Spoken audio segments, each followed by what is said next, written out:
Well, hi, Kepler families, here with another live. And today I am with Dr. Christi Seaward, who is teaching a class on utopian and dystopian literature for this coming year. Welcome, Christi. Thank you for having me, Joffrey. It's a good opportunity to talk about my class. I'm excited. Yeah, well, I'm excited about the class. It's a cool reading list. It's not the longest. It's not the shortest of the classes on our docket. But kind of every item. There were a couple that I wasn't familiar with actually, and I want to ask you about that later. But every book that I recognize, I was very excited about. Clearly related to the class, and great classes for high schoolers. Great books for high schoolers to read. So I'm looking forward to getting into that. But first, let's get to know Christi. Christi, you've moved around a lot. Just tell us a little bit about you, who you are, and how you got to where you are now as an educator. So I kind of have two halves of my life that make me up. The early part of my life was spent in the foothills of the Sierra Nevada mountains. My dad was a park ranger. I lived very rural. I had a lot of opportunity a lot of freedom to explore nature.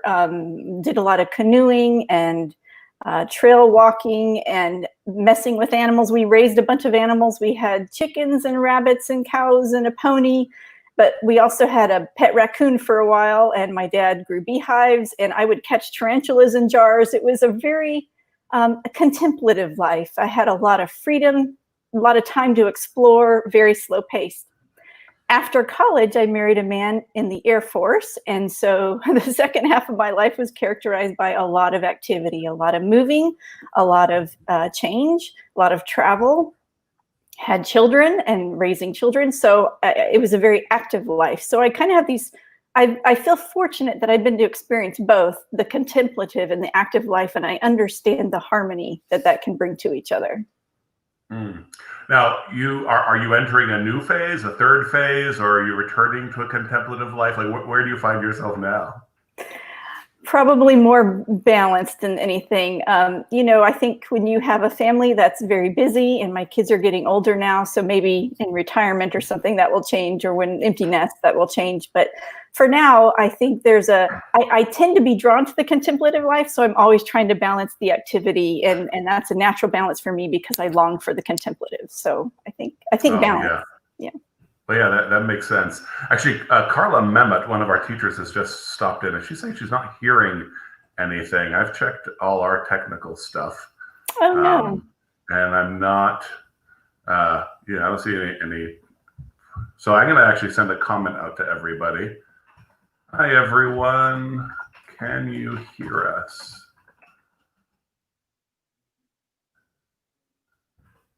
Not seeing or hearing anything.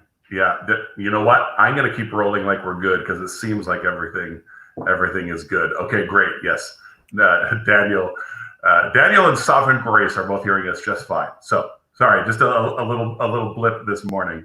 Well, your arc kind of touches a little bit on our life as well. My wife grew up in the middle of a big city, but by a lake in Florida, and her dad was a vet. So there were always all these abandoned, broken animals in her house, mostly cats and dogs, but ducks and rabbits and reptiles. The most traumatic story of her childhood was when her bunny drowned. But there's something about animals that conveys stability. I agree. Yeah, all we have are gerbils right now because my daughter's allergic to most everything else. But I definitely enjoyed the opportunities my father gave me dragging home all kinds of animals. At one point, an opossum, which my mother made him let go. Yes. Possums will kill chickens. I had to kill a possum who would not leave the coop. He ate some of my chickens, and then when I came to see what was up, he just sat there and glared at me. Yeah, so that was probably a good call. Probably.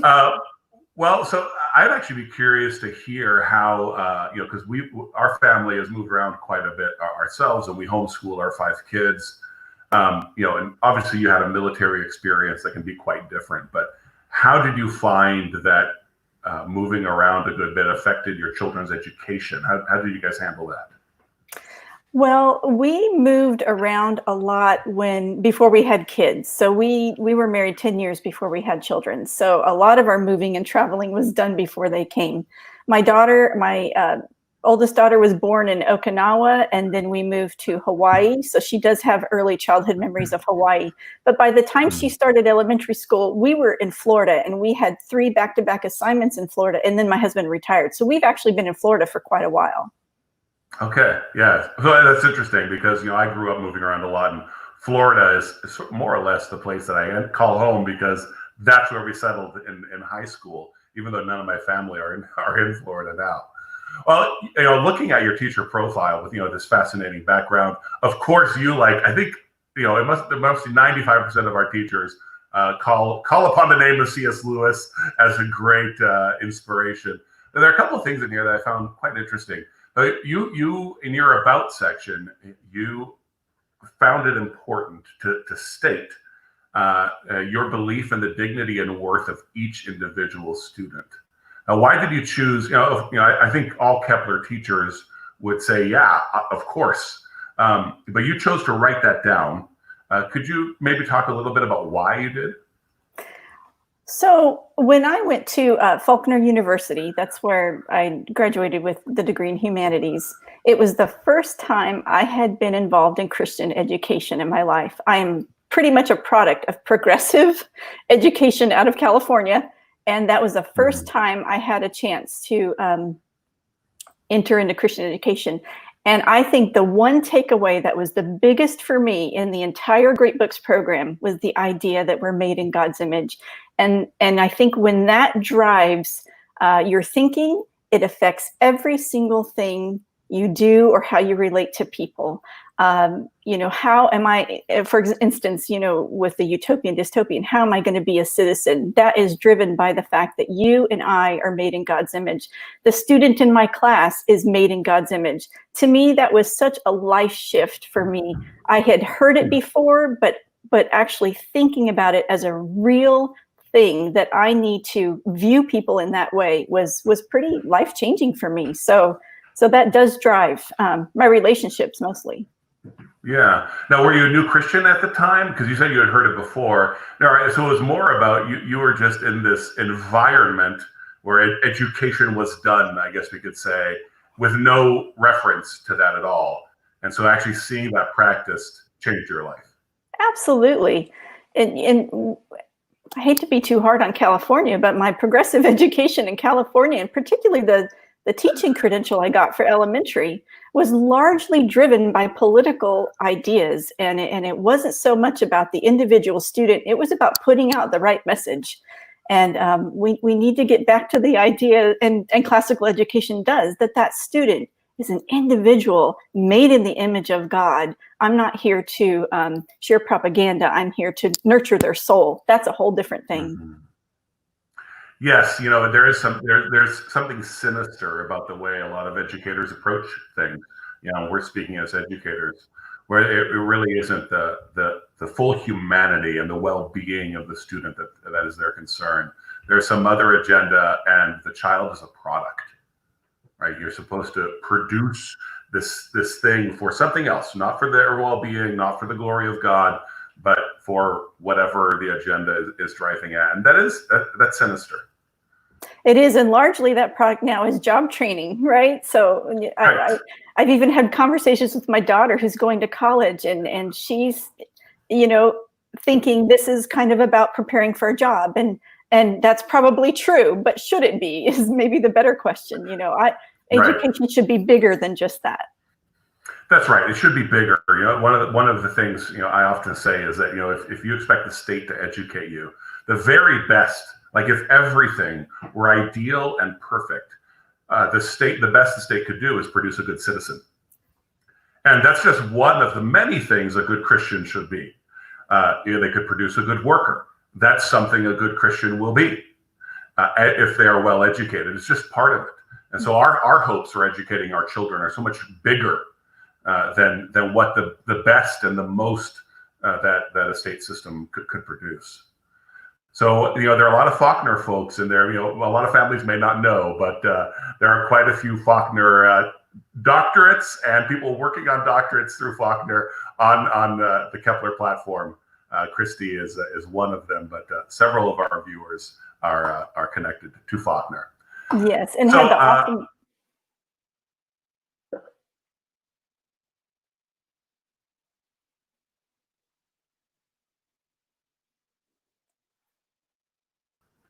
Please. Hey, are we back? I think we're back. Yes. What an exciting stream. You were going to comment about Faulkner. That's where I had the opportunity to meet Scott Postma, and so that was just big for me. But I see Miguel's on there too. So hi, Miguel. Yeah. And Carla. So I do want to ask you one more thing about your profile. It's something that just kind of leapt out, a legacy, I suppose, from your Japan days. You enjoy following sumo wrestling. I do enjoy it. Did I put that in my profile? Yeah. You sure did. That's something I was going to jump on, of course. Yeah, I really do. And I'm not a big sports fan, so it's kind of surprising. But I think there's such theater with it, and history, and language too. So I very much enjoy sumo. I was very disappointed that the last tournament they actually canceled due to COVID. Some of the wrestlers had come down with COVID. So I think they're going to try to have it again in July. It's every other month, so I might get my sumo fix soon. Oh, very cool. Yeah, I love rugby, and in Japan, rugby is pretty big, especially in the corporate world. But a lot of Georgians play rugby and are good at it. And as I was watching a rugby match, and there was this Georgian player, and suddenly the announcers start talking about how some Georgian guy won the championship recently.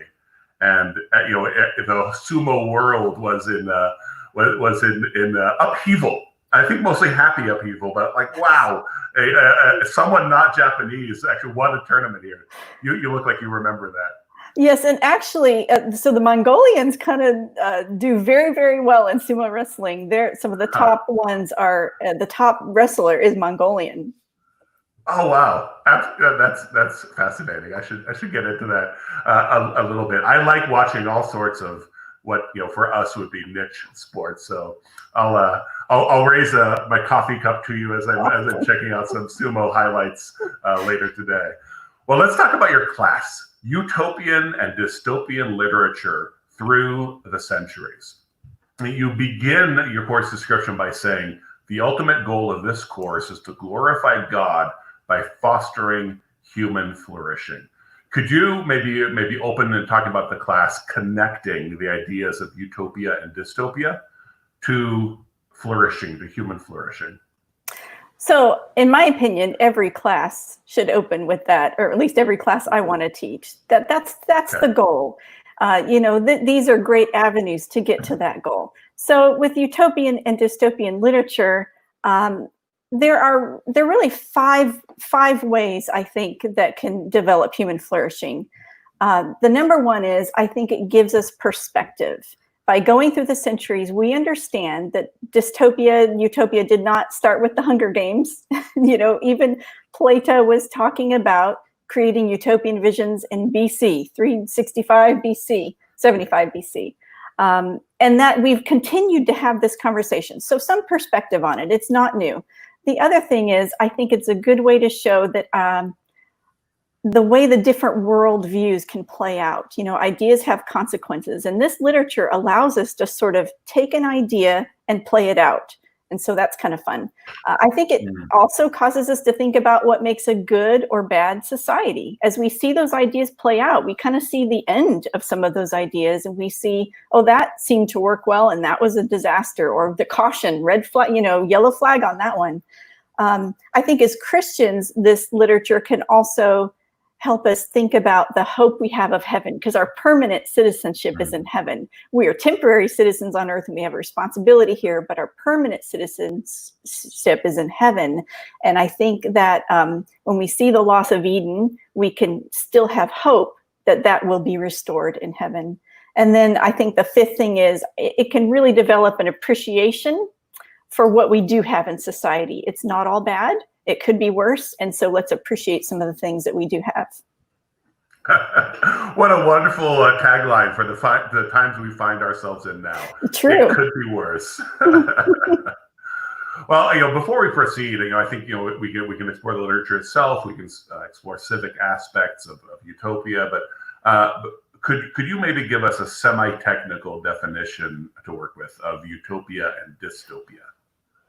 Well, I don't know how technical, but I think the utopian vision is an idealized society, and these are fiction because we don't have it. And so, in a way, as Christians, we understand we're looking for Eden. That's what we're looking for. So it's an idealized society. The dystopian is the opposite. It's some sort of society that has tumult, or it's oppressed, or it's some kind of miserable society.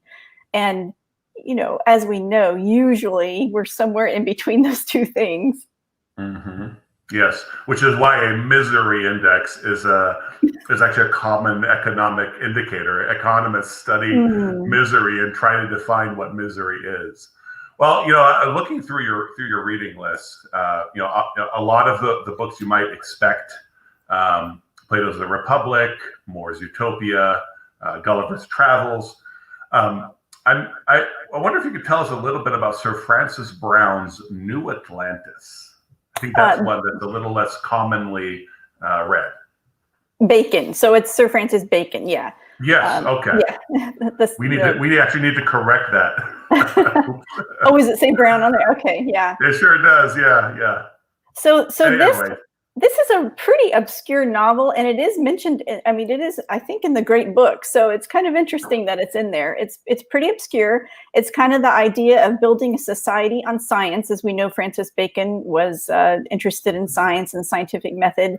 It's an incomplete novel that was published after Bacon's death, but it has this description of this island, sort of like Thomas More's island called Bensalem, which I think might be a play on the word Jerusalem. I don't know. He's got some sort of biblical, he mixes Christianity and science in this sort of weird way. And I think he was involved in Freemasons. So there's kind of strangeness going on there. But he has this, the book has this Solomon's House, which is a college where modern scientific research is done in order to better society. So that's kind of a focus on this. And he separates them in different categories, different compartments for how they're going to work on these scientific experiments. Okay. Science, is frequently a theme of utopian and dystopian explorations. And one of the books that when I was a kid, it seemed like The Island of Dr. Moreau was just on everyone's high school reading list. I think I've noticed a dip in that it's less popular, perhaps because there was often a connection drawn to World War II. And it's still hard for me to believe, but when I was a kid, World War II vets were younger than Vietnam veterans are today. I guess I'm approaching that phase in life where the retrospective is there's sort of a Doppler effect happening. But the island of islands and science are these things that keep popping up because the islands allow us to have these experimental sort of societies. But The Island of Dr. Moreau, a high school classic. Could you talk a little bit about that book and how that will be studied? So I find this book very enjoyable. And, at the time, vivisection was an issue, experimentation on animals. As we know, C.S. Lewis was against this, and H.G. Wells seems to be making a comment about this too. But I find this interesting because even though there wasn't the genetic manipulation that we have now, there's still this conversation starting in the 1800s about this idea. And so these, animal hybrids are created, but now our children are really looking at human animal hybrids. And so I think this brings up just, huge ethics about transhumanism. And I think that's why this book is so important and why I want to read it with the kids. Okay. Yeah. I mean, it's one of those novels that is, some of the utopian and dystopic literature sort of, they're more studious, they're more contemplative, they're examining what might be. This book is a little more of an adventure story, the sort that's fit to be made into movies and often has been. I think that high schoolers would really, really particularly dig this book. Now, oh goodness, I lost my train of thought. which was I was very excited to ask the question, and I'm sure it will come back to me later. Oh yes, okay. Cormac McCarthy's The Road. Okay, so I'll tell you what my experience with The Road was. And actually, you're not the only Kepler teacher using the book this year. Generally regarded as a fantastic book. I start reading it, and very early on, like in the first chapter, maybe in the first few pages, something happens to unsettle the father, and he starts filling the bathtub with water. Mm. And I couldn't read. I was like, this is going to be too heavy. I just can't handle it right now. Because obviously he was filling the bathtub with water because he was afraid there would be no more water given whatever noises were happening outside. And it was just such a practical touch that it weighed heavy on me. Right? I just started thinking about, man, this is going to be brutal. Like it's starting with all of it, like this fear and planning on dealing with whatever disaster. So, I mean, this book is filled with disaster and fear.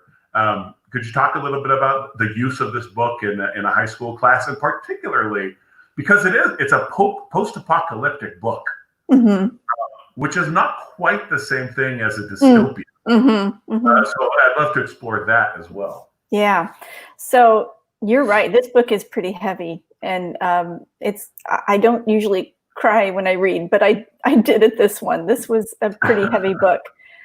But to me, it was a very touching book. I know it's kind of seems like a sad one to end on, but really, I think there's a lot of hope here because, and I don't want to give too much away if nobody's read this, but this idea of carrying the fire, I think is going to be worth everything in the discussion. How do we still live out goodness, especially, but truth and beauty? How do we live that out under any circumstance? I can't imagine any circumstance being harder than what this father and son went through. And there was still some kind of commitment to goodness. And that was very powerful. And that's what I want the kids to take away, that, we're dealing with COVID right now, the pandemic, but there will be other things. There have been wars, there have been all kinds of things. And yet, as believers especially, we need to be committed to living out goodness, truth, and beauty, no matter what our circumstances are. That's a challenge. But we see the father and son sort of do this. Carrying on the flame. I love that thought. And, I was exposed to that thought yesterday from a different angle. I don't even remember who tweeted it, but someone in my Twitter feed made the comment that educating your children is preparing them to be martyrs, which I know is a very heavy thought. But in uncertain times, as things may begin to shift, it's not that you're being called to be a martyr today, but it's that an education would prepare you for that necessity if it were to arise, right? So that you're bringing truth, beauty, and goodness all the way to the end. It's one thing to pray for peace and to pray for a garden setting, but sometimes that's not what the Lord has in store for us. So I love that thought, that an education is preparing a child to be a martyr when they grow.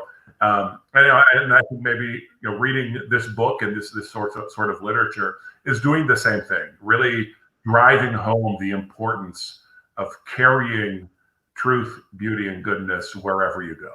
Yes. And that is for any time period. We're going to be talking about goodness, truth, and beauty in all these different books. And so the idea is we're going to build virtue no matter where we're at. Amen. So Carla asks, since you are a contemplative person, see, you made your bed, now you're going to have to lie in it. Right. You're going to have to answer this as a contemplative person. What are your thoughts that many dystopian books focus on entertainment and minimize opportunities for the individual to be contemplative? And you mentioned Hunger Games right away. Even a book like The Island of Dr. Moreau is perhaps not, it's a sort of a pulp fiction version of it. But yeah, so I'd actually also be very curious to hear your answer to this. Well, I don't know that I have the right answer, but I can just, share my opinion about it. Please. So I suppose there are books that are just merely entertaining and it's really hard to glean a lot out of them. But I tend to think that there are conversations you can bring out of almost anything. So let's say, Hunger Games is talking about, I haven't read Hunger Games actually, but killing children, I've seen the movie, my kids like the movie. So killing children and whatever, well, you can certainly talk about what is God's view? What would you do if you were in that situation? What is virtue? What is goodness? What is, maybe it is worth being a martyr at that point rather than taking someone's life. So even the entertaining ones, I tend to think that I, as the reader, I, as the teacher, I, as the person, can bring something to the conversation that maybe is outside of the book to talk about some of the things in the book. But maybe there are some that just aren't worth really exploring. I don't know. Yeah, I mean, there's about 10 years ago, I think there was this, because of Hunger Games, there was this explosion of dystopian and post-apocalyptic literature for teens, and like so many fiction categories, I guess. There's a tendency towards sensationalism, or there can be a lot of sensationalism, but that's not the same thing as being light. Often it's a very productive thing to keep one's ideas to a minimum and present them in a very accessible way. And that's where the conversation can come. Taking a class like yours where you get to read Plato and Jonathan Swift is wonderful and enriching. But it's great also that there's going to be stuff on the market where we can wrestle with some of these ideas and actually, have conversations about killing innocents, about economic oppression, about torch bearing, and when it's just simply and entertainingly presented. You may not be able to get as complex, but accessibility is important. That's true. And so the way I've set this class out too, it's sort of chronological, right? So we kind of see the conversation through the years, and, the first and second quarters have quite a few great books, or at least some classic books in there. And then we do kind of move into the more modern, but I tried to pick things that would be things we could have some good conversations around, but also books that weren't too explicit either, because they're high schoolers. So, right. Now, I'm curious about the presence of Madeleine L'Engle's "A Wrinkle in Time" in this reading list. That one does seem to pop out a little bit from the arc. Yeah, I agree, because it's not a typical dystopian. You could even call it fantasy instead of dystopian, right? But when they go to that other world, I forgot the name of it, but the world where she's trying to rescue her father, we do see a dystopian, tyrannical, into sameness, centrally controlled, disembodied brain, sort of like in That Hideous Strength, right? And it's ran devoid of love. So this whole thing, and I think that is the key theme that I want to touch on. What is the role of love in society? Okay. At this point, we extra welcome. We've always been welcoming your comments and questions, but we extra welcome your comments and questions. I wonder, this is probably going to be a kind of a sneak preview of your class, this question. But could we talk a little bit about this disembodied brain thing and what the fear of that is? I mean, I guess I might be leading into your answer a little bit, but how important is a good anthropology and theology of the body for a Christian?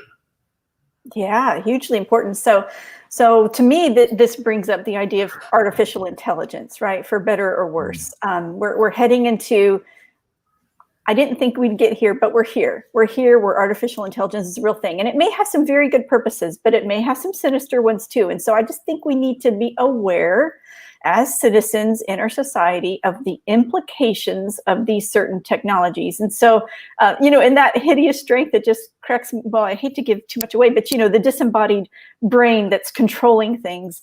I do think there's a real danger in that, because if we're made in the image of God, we are not machine, we are not data, we are not bits. We are absolutely mind, body, soul, and that's how God wants us to express our humanity.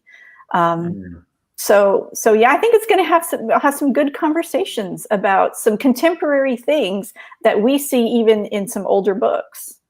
Yeah. Oh, absolutely.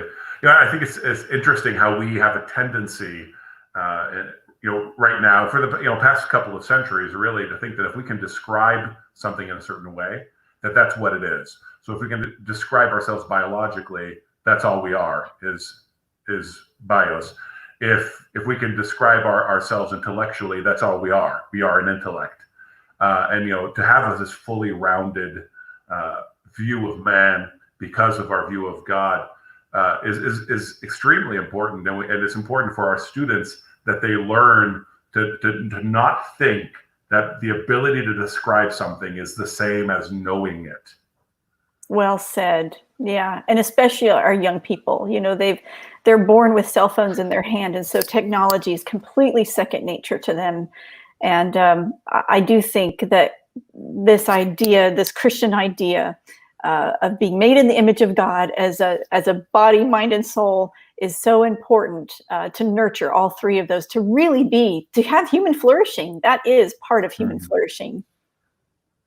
Well, I love how many of our Kepler teachers, we've ended up talking about that in some way, whether we're talking about the city, talking about the garden, talking about the contemplative life, human flourishing. So the flourishing of you, the student, is important to us, but then the flourishing of the church, the flourishing of humanity, it's of vital importance to the Christian.